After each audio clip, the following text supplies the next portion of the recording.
Hi, welcome back to Chapter 2, a guide for checking authority and validity.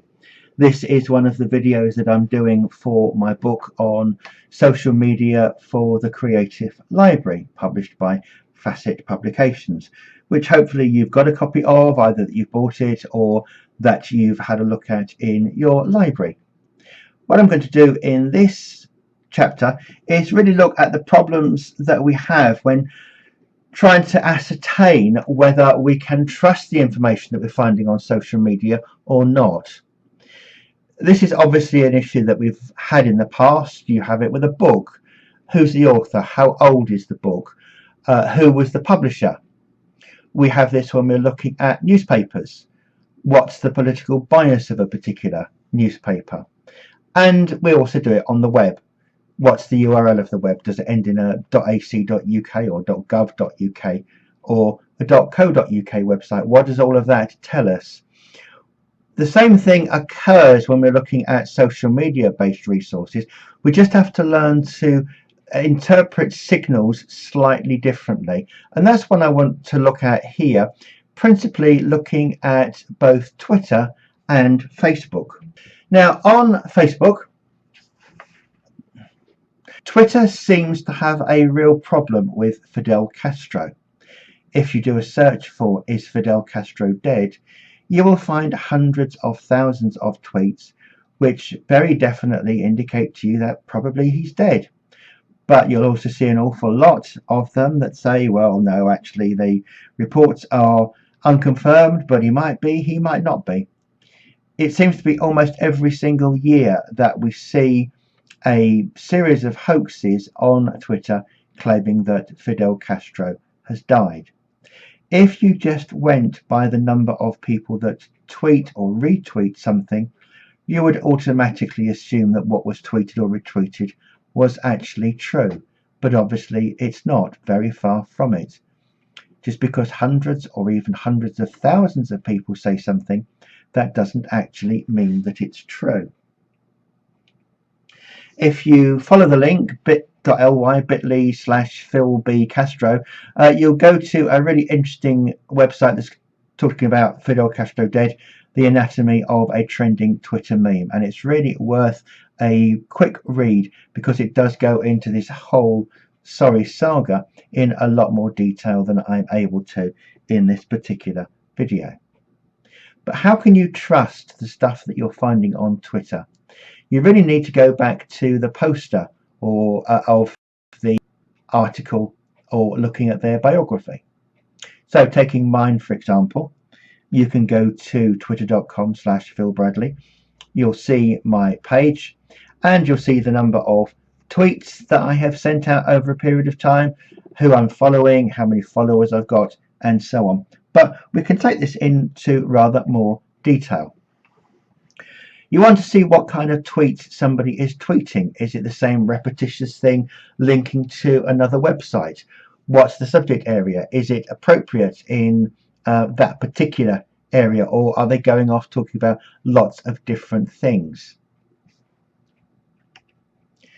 How many people are they following? Have a look at who their followers are and get an indication for who those people are. Slightly less useful are the number of people who are following somebody or who those people are that's following that individual. For example, I really don't mind who follows me, and unless it's a particularly obvious fake account or one that has dubious subject matter, I'm very happy to allow people to follow me. So the fact that I'm followed by a variety of different companies or organizations doesn't mean anything to me. I'm not endorsing them, for example, but certainly the number of followers you've got can be helpful, although I wouldn't want to take that too far because it's not difficult to pay for reasonably small amounts of money to get thousands of followers to an account. What if somebody favorited? If they favorited a lot of tweets, then you know that they've been active on Twitter for some reasonable amount of time.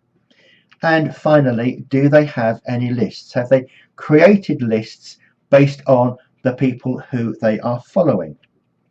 So with mine, for example, I have a list of UK librarians. It's got 1,555 members, and it has 227 people who are subscribing to that list. So therefore what that means is they can include that list on their own collection and then view all of the tweets from all of the individuals, those 1,500 people in that list when they're tweeting. You want to check their biography. What do they actually say about themselves?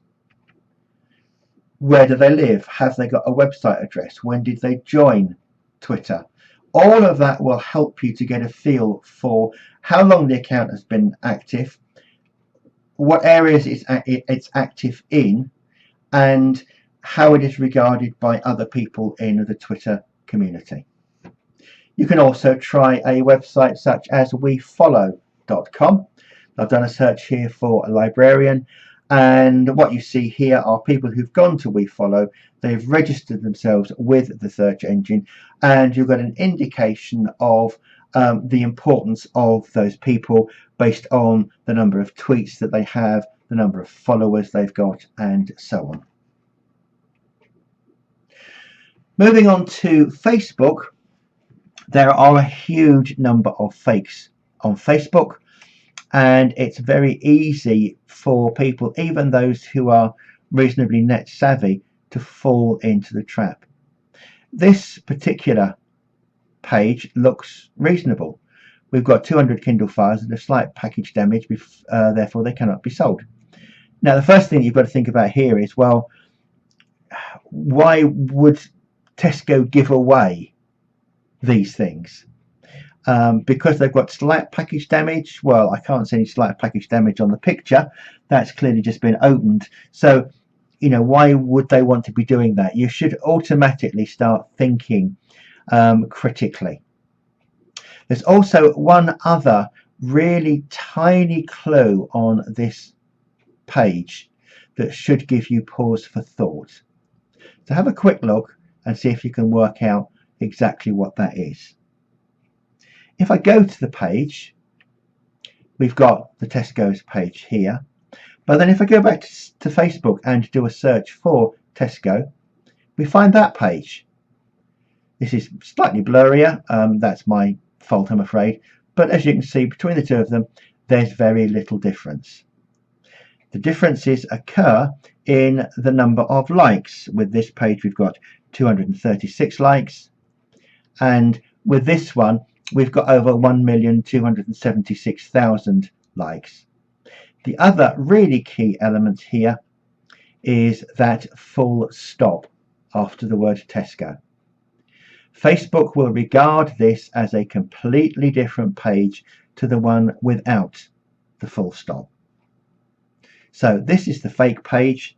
If we go back to the previous example, you can see right at the top there, next to the Tesco symbol, Tesco with a full stop. And then we've got the fake and the original. So what exactly is happening here? What's going on? What these fake pages want is for you to like them and for you to comment on them. And what this says to Facebook is that this is a popular page because lots of people are liking it, clicking on it, and commenting on it. If you've got a popular page, unbelievably, that page can then be sold and rebadged as something else. So rather than trying to build up a user base yourself, get somebody else to do all of that work for you on a fake page. Come in, buy that and take it over. If you do a search on a search engine for Facebook pages to buy, you'll see fan pages for sale, FameSwap, marketplace to buy and sell pages. You can go onto forums and see where people have got Facebook pages for sale at a variety of different prices. So I come in, I buy the page, I then remove all of the previous postings on there, I can change the name, and unbelievably Facebook allows this. They have no apparent interest really in making sure that that doesn't happen. There are lots of scams on Facebook. You've got like farming, which is the one that we've pretty much covered. There are also survey scams. If you go to like a page or to be in with a chance of winning a competition, for example, you have to follow a link, you have to fill out a survey, then you may get asked to fill out another survey and another one and so on. And you're constantly filling out surveys that the people you're filling those surveys out for are actually getting paid for. And there's never an end to them. You never get entered into the competition to win. Alternatively, a survey may be designed to get your personal details to allow people to do further phishing to try to get your bank account details and so on. At other times, there are people that just do pranks because they have a strange or unusual sense of humour. A couple of other examples. For the first time in Facebook history, we're giving away 2 Range Rovers to 2 winners that will select on December the 22nd completely at random. No, they're not doing that. It's not happening. This is not a Range Rover community. It's a Range Rover space space 4WD community, which is a completely different page. They can put as many pictures up as they want to. It still does not change the fact that this is a fake page. Even though it's got a lot of likes, 52,000, all that means is there's 52,000 people out there who are not savvy enough to realize that this is a fake page. Click on the about, the photos, the likes, the videos options, and you'll very quickly find out that there's not an awful lot behind this fake facade. You can go on to another page, and surprisingly enough, again, for the first time in history, they're giving away 2 of their cars to 2 winners that they'll select completely at random. It's all a fake. Here we go on to another one. We've got 93 Xbox Ones that cannot be sold because they've been unsealed. Complete nonsense. Do not believe this for a single second. So what do you want to check on Facebook? You need to look at the name, including any punctuation that's there, particularly if there's a full stop.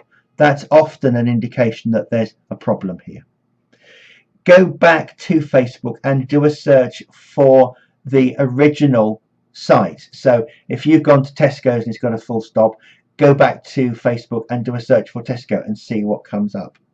How many likes, comments, pages has the page got? When was the page created? What else is on the post? What other postings are there on the page? Are the owners of that page interacting with users? Take a look at all of that and see if you can work out what's true and what isn't. There's also plenty of fake viral images that are out there. This is often referred to as Santa's identity revealed, or it's often seen as an unexpected plot twist with the rabbit underneath the silver foil. But this is part of a 3-picture image, and the third image, which is the one that isn't shown in the fake viral image, is the one that says Alzheimer's patients are coping with this feeling daily. So it's an original image, but for a completely different purpose. You've got to now check between authenticity and authority. This is becoming a really big problem because you can be authentic, you can be somewhere, you can have your phone out, you can be reporting on something, you can video it, you can tweet it, and that's very authentic, but it doesn't mean that the person who's doing that has any level of authority or understanding in what it is that they're actually doing. However, there are plenty of resources that are out there to help. You've got the Facebook Scam Busters page, there's Hoax Slayer, there's Snopes, and there's also hoaxes.org, all of which are useful websites to go and have a look at to see if you can check the authority and the validity. So that's just a few ideas to help you when it comes to both Twitter and Facebook.